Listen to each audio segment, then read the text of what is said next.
This is the Turf Zone Podcast, your central information and news hub, bringing together professionals from turf associations across multiple states to share things to help you in your business. Brought to you in partnership with our friends at the Virginia Turfgrass Council. This episode is sponsored in part by Sod, world-class service on demand.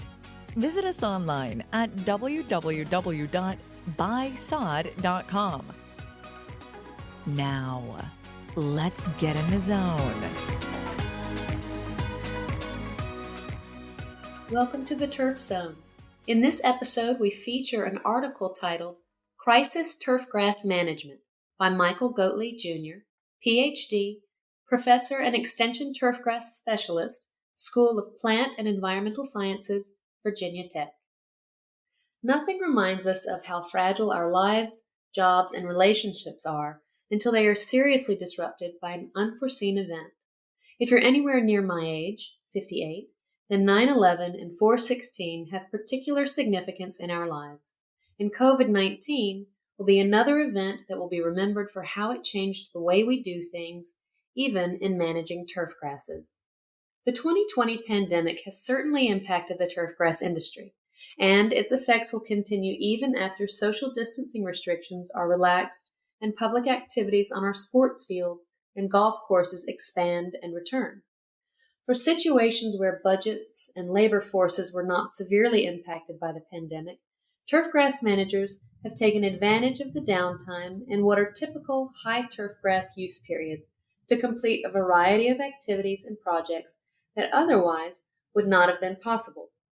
I have noted irrigation and drainage installations, bunker renovations, a wide variety of tree management activities, earlier than ever spring transition of ryegrass overseeding back to Bermuda grass, rebuilding and renovating infield skins, pitching mounds, and batter's boxes, etc.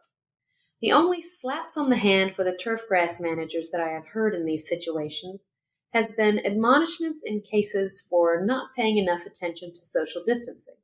However, the real-world scenario for many turfgrass managers has been that they have had to be ultra-creative in managing their labor forces, not just to address social distancing guidelines, but to handle a budget that has been cut and might continue to shrink. Predicting what is going to happen for the rest of 2020 in our industry will likely be as accurate as most of our pandemic models have been to this point in time.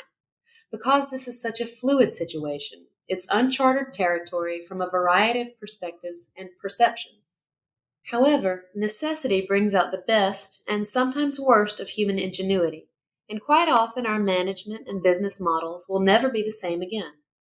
In listening to and observing industry peers from around the Mid-Atlantic, here's some forecasting that even if it doesn't pan out as I think it will, should still be applicable strategies to fit most turfgrass management situations. Site-specific management continues. This is one of the oldest and best budget-saving strategies in all phases of turfgrass management.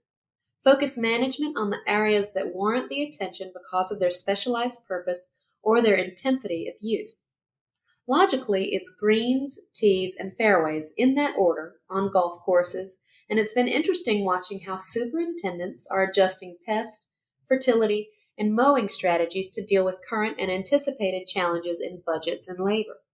Similar concepts are being applied in sports fields, with an emphasis on repairing and restoring the heaviest traffic areas and only providing minimal maintenance on most other areas. The classic example long preached in sports field management is to emphasize turf recovery between the hashes and the 30s in the spring on football fields, even when they are being used for spring soccer. Focus on infields and hips on grassed baseball and softball facilities, and minimize efforts in the outfield, except for perhaps 3 general locations in left, center, and right. Many turfgrass managers have told me that budgets simply aren't going to allow for broad-scaled, scheduled aeration events, even if performed in-house, and a primary reason is the cost of the tines themselves. The same limitations might apply to scheduled pesticide or fertilizer application. Adjust the areas where you are managing to those that absolutely need the attention and return to the other areas as budgets allow. It's been great to hear how our turfgrass industry professionals have been thinking in the big picture about how the contracted economy is going to affect everyone, including the industry sales force. But I particularly admired what one of our area's best sales staff team told me. It's now up to me to offer my clients alternative strategies and products that fit reduced budget and management programs. When these types of events happen, it serves as a reminder to me in my job to not take my customers for granted, because at the end of the day, about the only thing that will eventually shut down turfgrass management is if you quit mowing. Which leads me to, remember that you get to manage turfgrass growth. One of the best arguments that classified most turfgrass managers as essential employees to government agencies is the fact that when environmental conditions are appropriate, grass is growing. Keep it growing, but only at a level that you can properly maintain. It's a no-brainer to reduce nitrogen inputs when trying to restrict turfgrass growth, but maintain them in areas that you are trying to improve. Raise cutting heights and reduce mowing frequency. Both a sports field manager and a golf superintendent told me they are hoping to use the necessity of raising their cutting heights at their facilities because of a limited labor force as a way to hopefully reset their clientele expectations regarding cutting heights on their sports field and golf greens. That strategy won't work at every facility, but might it fit yours? And where labor availability or social distancing requirements have greatly reduced the ability to simply keep up with the mowing, the use of plant growth regulators, PGRs, has great potential. This is a case where sometimes spending a little money can save you significant money based on the economics of the cost of product and the application of a PGR versus the cost of labor, fuel, frequency, etc. in mowing. We didn't quite reach that point this spring, but one of our plans if we couldn't keep enough labor to cut the grass was to suppress the growth of much of our out-of-use cool season turfgrass areas at the Virginia Tech Turfgrass Research Center with a low-level glyphosate application. Anticipate a surge in managed turfgrass use as social distancing requirements are lifted. It is already happening and will only continue to grow as people are very weary of shelter in place and can't wait to get outdoors in social settings. The use demands on sports fields and golf turfs will grow exponentially later this summer. When revenues are to be generated by the use of the turfs, the pressure to make up for lost time to generate revenue will be immense. Some of my college sports field and parks and recreation supervisors have told me that they already have coaches and supervisors anxious to get fields open for camps. These are often the largest money-making events of the year, and for some, a primary means of supplementing their salaries or funding their leagues. And in most of these cases, the sports field manager and their budget has a history of not receiving any supplemental pay or operating funds for the turf management of these events. It will be no different for golf courses where a huge number of tournaments will be added to a much tighter window of play than ever before. All of this is understandable in order to restore funds to the coffers, but it also is potentially catastrophic to the long-term health of the various turfgrass systems. A park and recreation facility manager told me that if one thought they had heavy demands for field use before, field use this summer is going to be on steroids. Have you had discussions about this and possibly even developed a post-pandemic management plan at your facility? Do you have a plan or SOP that involves serious discussions between you, as the turfgrass manager, with your administration, owners, supervisors, and clientele about responsible turfgrass use patterns that generate income, but not at the expense of creating more problems? You've been anxiously waiting for your turfgrass to be used, and yet this might be the biggest challenge you will face in 2020. Take advantage of the challenges. Everyone that has been at this for any length of time always agrees that managing the turf is the easy part. One of our biggest daily challenges in our personal and professional lives is quite simply successful communication. While it's never easy, there is great opportunity for us to use these challenging periods as a time to educate our clientele and bosses about just how amazing a natural turfgrass system is, the expertise required to manage such a system, and how it is so easy to take turfgrass for granted. You might as well get some credit for what you do now, because very soon the skill and art of turfgrass management will once again be an afterthought. Many facilities required signs to communicate regarding social distancing protocols.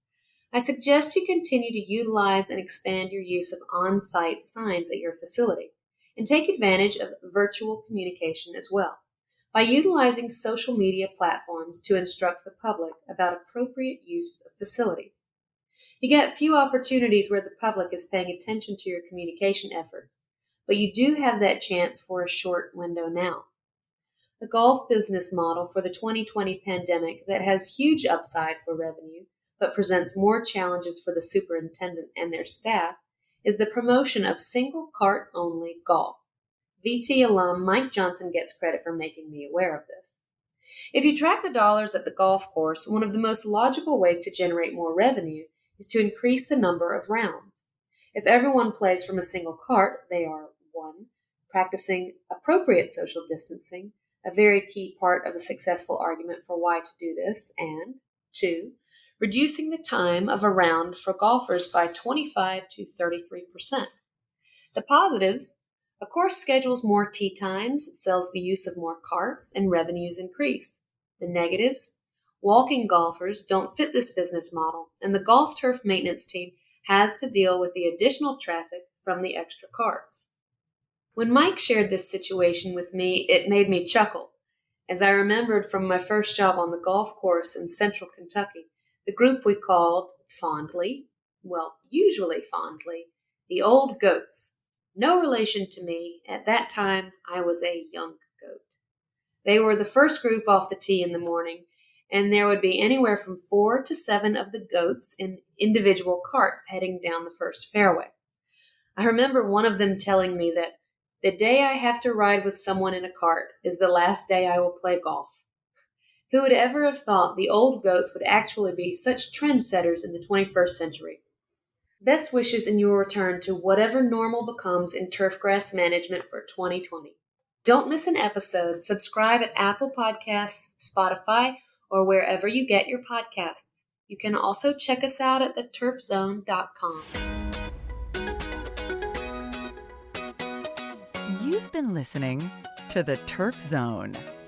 Thank you to our sponsors, including Buy Sod, world-class service on demand. Visit us online at www.buysod.com. For more episodes of The Turf Zone, visit theturfzone.com and subscribe on Apple Podcasts, Stitcher, or your favorite podcast app.